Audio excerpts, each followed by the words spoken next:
Coming up, legislation passes in North Dakota and New Mexico that benefits Native education. We honor Ira Hayes and student athletes. Plus, Russia invades Ukraine, and an Indigi-genius talks nutrition.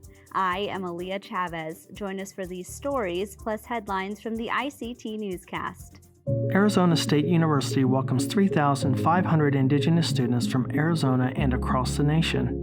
It serves one of the largest populations of Indigenous students among U.S. colleges and universities. We created a sense of place for tribal nations to create futures of their own making through community outreach and research, taught by world-class Indigenous faculty where they see a reflection of themselves and their experiences. Find community at ASU.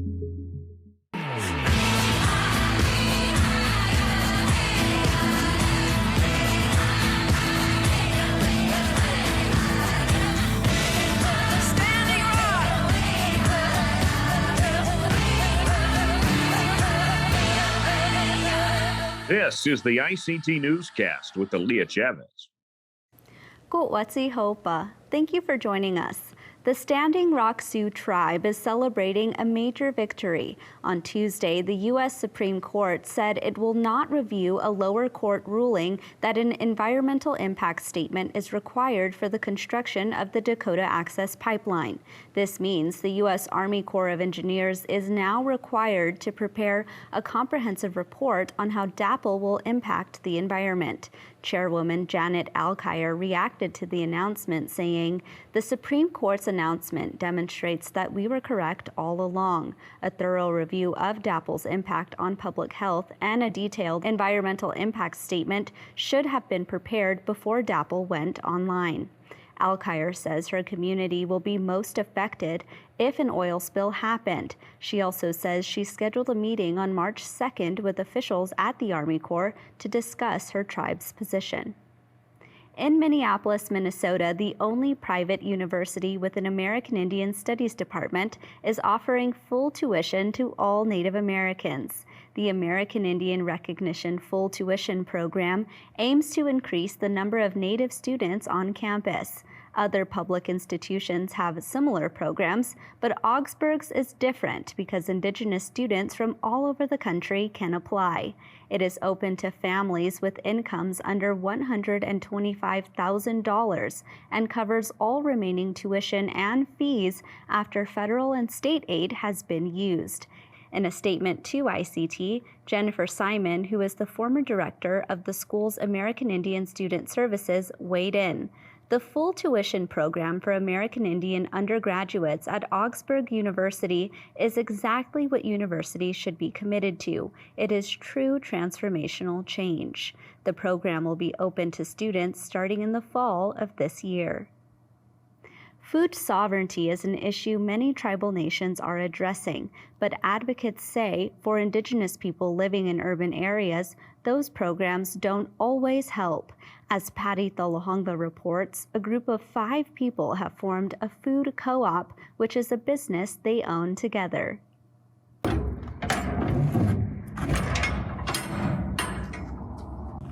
My name is Brian Cano. My family comes from the state of Chihuahua in Mexico, so our ancestry is Raramuri. Brian Cano is a co-owner of the Food Forest Cooperative in South Phoenix. We're gonna have plum trees, we're gonna have moringa, we're gonna have Mexican elderberry. Besides fruit trees, they will grow medicinal plants and herbs. His wife Maria says moringa is a superfood. You could dry them out, have it as a tea, which is really good for balancing blood sugars and hypertension. If the pandemic has really taught us anything about supply chain, it's taught us that it's very easily disrupted. What we really need to do is build a resilient food system that is local, and this is part of that system. First, each plant is smudged. It's really important for my wife and I, being part of this project, to honor the plants and to honor the land the best way that we know how, and that is in a ceremonial way. These wolfberry trees will act as a protective wall around the food forest. The land is leased from a local school district. Eventually, they will sell the fruit in the co-op and create a sustainable source of healthy food. Ready? 1, 2, 3. Food forest! In Phoenix, Patty Thalahungva, ICT News. Thousands of youth hockey players across Canada will soon be flashing past the blue line in orange practice jerseys. The players are continuing to learn about the history and legacy of the residential school system. The Orange Shirt Society wanted a way to honor Indigenous people's contribution to sports. And while looking to educate about these schools, it came up with the Orange Jersey Project. Melissa Lundy is the program manager. She talked about how important this history is. It's incredibly important to keep the conversation going and to remember what happened in the past and keep it front and center for how we move forward. These practice jerseys also have a QR code directing players and coaches to educational lessons. Most of the material contains videos made for children. And those are the headlines for the ICT Newscast. Coming up, we learn about legislation affecting Native education and more. But first, Russia invades Ukraine. Nebraska State Senator Tom Brewer is watching.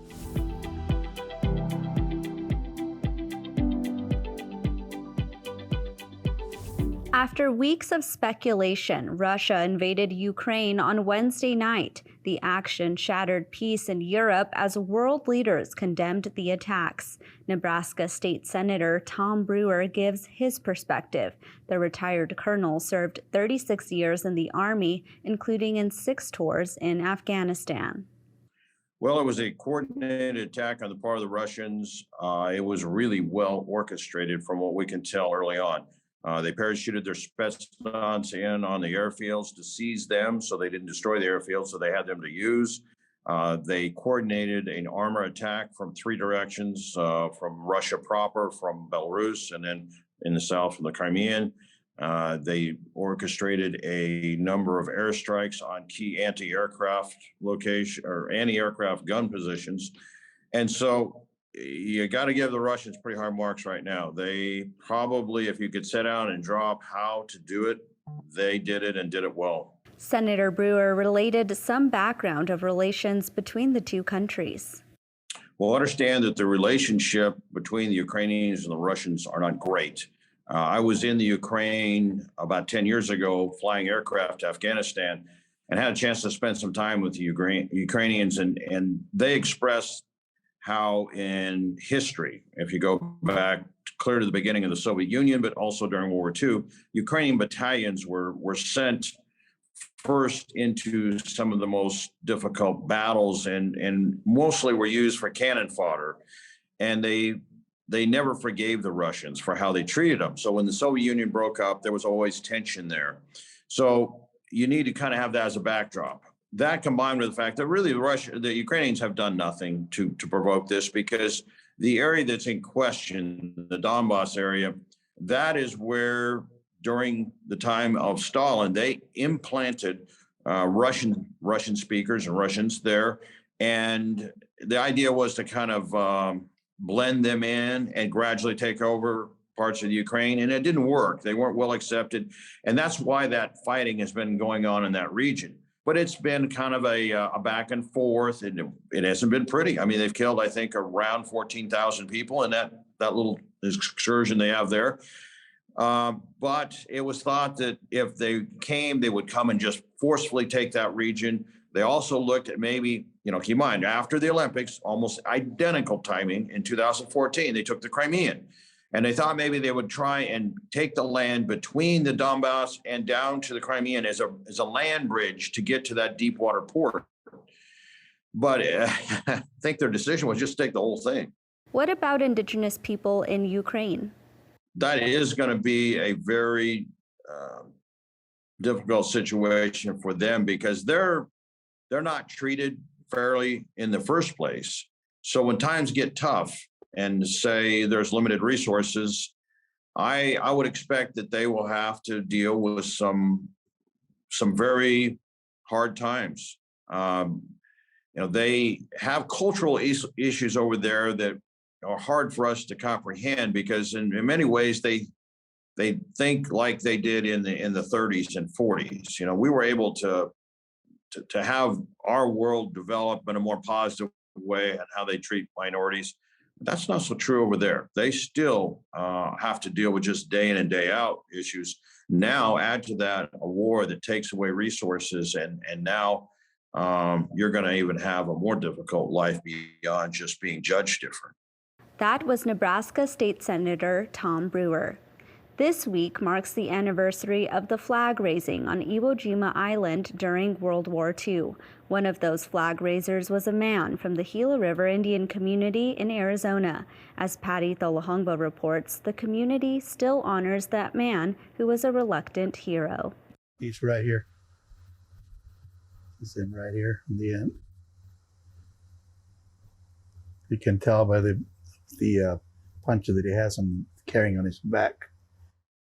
In the heat of the Battle of World War II, Ira Hayes, a Marine, helped raise the American flag on the island of Iwo Jima.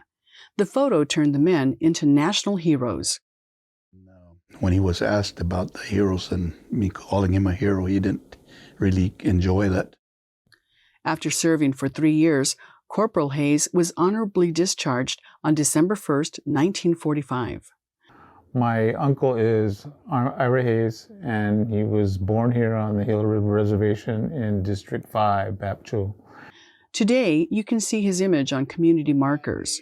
A street is named in his honor, but someone stole the sign. And there's a park to honor Hayes and Matthew Juan, who served in World War I.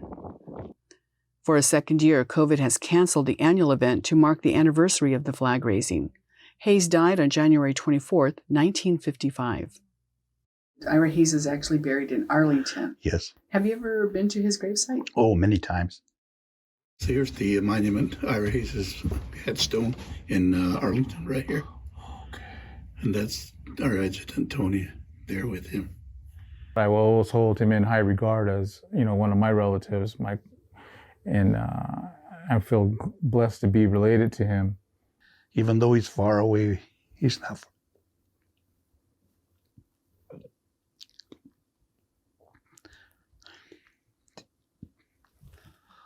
He's not forgotten.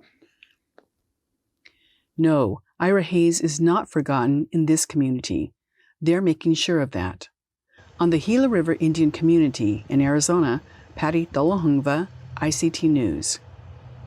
Lawmakers in New Mexico wrapped up their 30-day legislative session, passing key bills that are important to Native communities, including in education. Regis Pecos, the former governor of Cochiti Pueblo, shares the impact of these new initiatives. He is the co-director of the Leadership Institute at the Santa Fe Indian School. One of the most impressive part of all of these efforts is the role of young people, advocates in their own right, so that when we talk about the third major success in this legislative session, in the creation and the establishment of the Indian Family Protection Act, so that any adjudication at the federal level, particularly with Brackeen versus Holland, alleging that provisions of the ICAA is unconstitutional, discriminating against non-Indian parents. And if there's any change at that level, of course, what was successfully passed by another Native legislator, Representative Georgine Lewis, when that becomes law,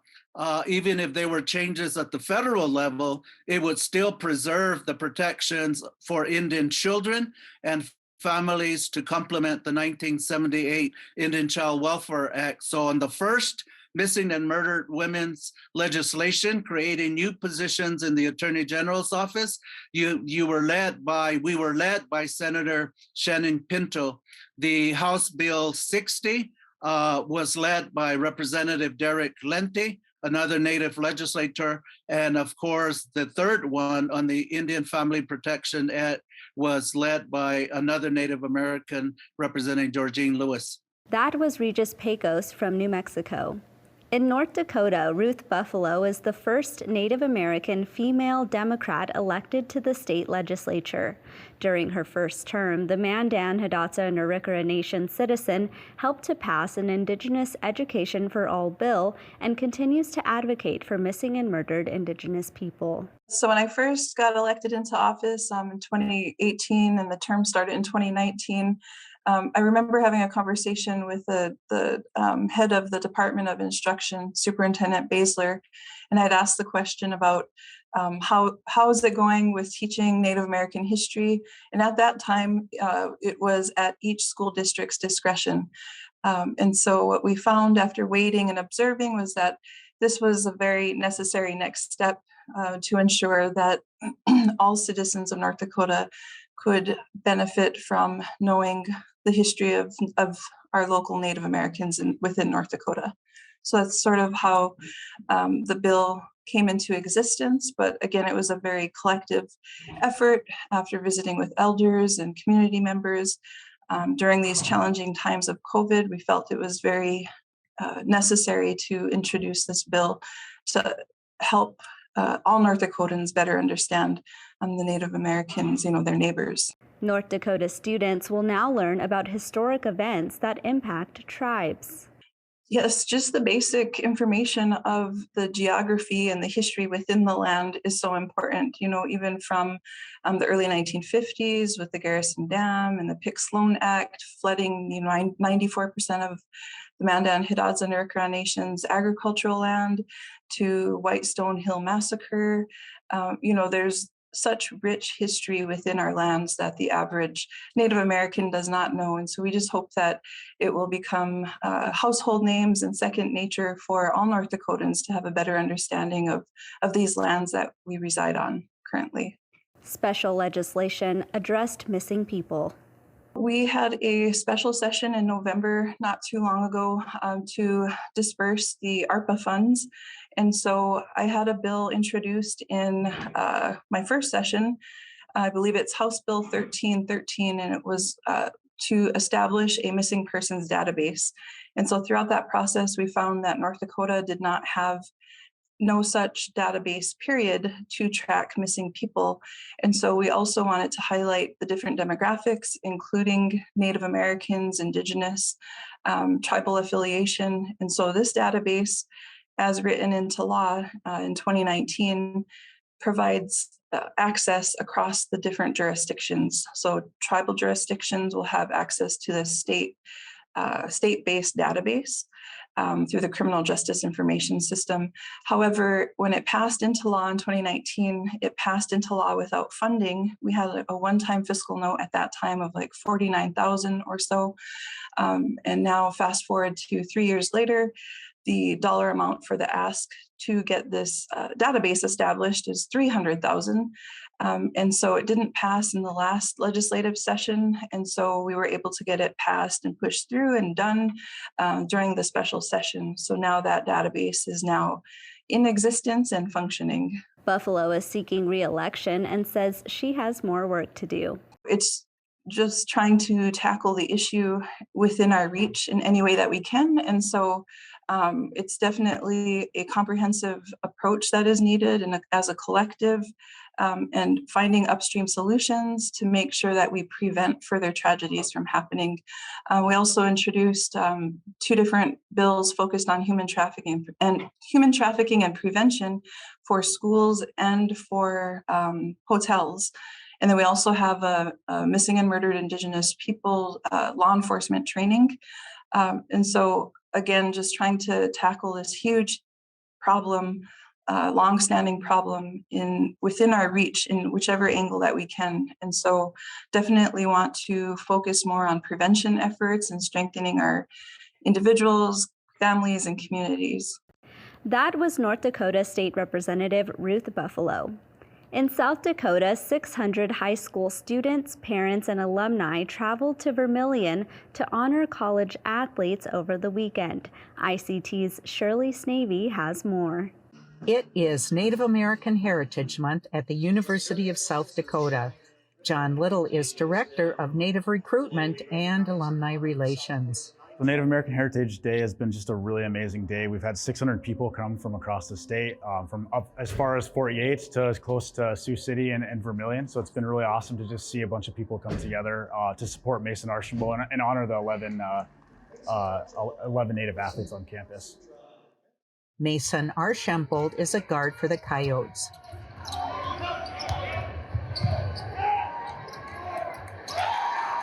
Leon Leader Charge traveled from Parmalee, South Dakota. I love coming back to campus because a lot of my growth has happened here, and paying forward to our younger generation and showing them there's a way in the culture and sobriety, alcohol and drug-free life. At USD, Nick Kennedy and Damon Leader Charge started the Eagle Voice drum group with help from Megan Redshirt Shaw. I contacted Megan and she got Damon involved, and then from there we just started to work with, in terms of protocol, what should and shouldn't happen at the drum group, behavior-wise, and all sorts of different stuff. So just really proud of where it's gone now. In Vermilion, South Dakota, Shirley Snavy, ICT Newscast. New Mexico PBS released the first episode of Indigi-genius, written and hosted by Lee Francis, a self-described Indigi-nerd. The series covers a range of global indigenous topics. Let's take a look. Hey, I'm going out to play. It's nice. Oh wait, you gotta eat something first. I'm making you something really special. That smells good. What is it? Blue corn mush. My grandmother used to make it for me when I was about your age. Wait, what is that? Juniper ash. You put ash in my breakfast? Of course. What? That's weird. Hey, I got this. Who are you? I am your host to the world of indigenous science. Today, I'm going to tell you that indigenous people have passed down traditional recipes throughout the ages. And I'm also going to tell you why ash and blue corn mush work perfectly well together. Here on Indigi-genius. Ooh, can I get some of that? Please? That'd be lovely.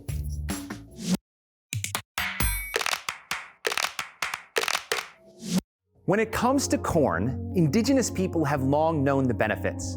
Corn is essentially an evolved grass that is easy to grow and cultivate.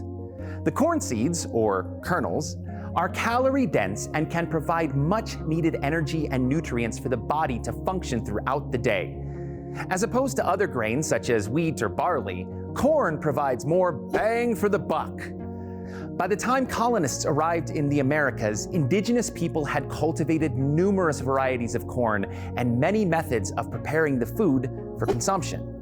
Drying and grinding were some of the ways that the preparation methods could release much of the nutritional benefits of the corn itself. As for blue corn, studies in Morelos, Mexico demonstrated that the blue color comes from anthocyanins, the same health plus compounds found in berries and red wine. Further research showed that blue corn had a lower concentration of resistant or indigestible starch than white corn, and also a lower glycemic index value. But what exactly is going on with the ash? First, it should be noted that 1 gram of ash contains as much calcium as a glass of milk. Calcium is a necessary building block of strong bones and good health. Adding calcium to the diet is essential for long-term health and survival. Next, ash has high alkalinity. When it comes in contact with the cell walls of the corn, it begins to break them down. The cellulose structure of corn works as a protector for the corn seed. Cooking can soften the corn to make it more nutritious for human consumption. But by adding an alkaline agent such as baking soda, calcium hydroxide, or tree ash, it initiates a process called nixtamalization. This process breaks down the outer shell of the corn, enhancing flavor and increasing the amount of absorbable calcium, niacin, and vitamin B3. The word nixtamal is Azteca in origin and refers to the process of adding calcium hydroxide to soaked corn. The calcium hydroxide would usually come from scraping limestone. When there was no limestone dust to use, indigenous peoples realized that tree ash could serve just as well.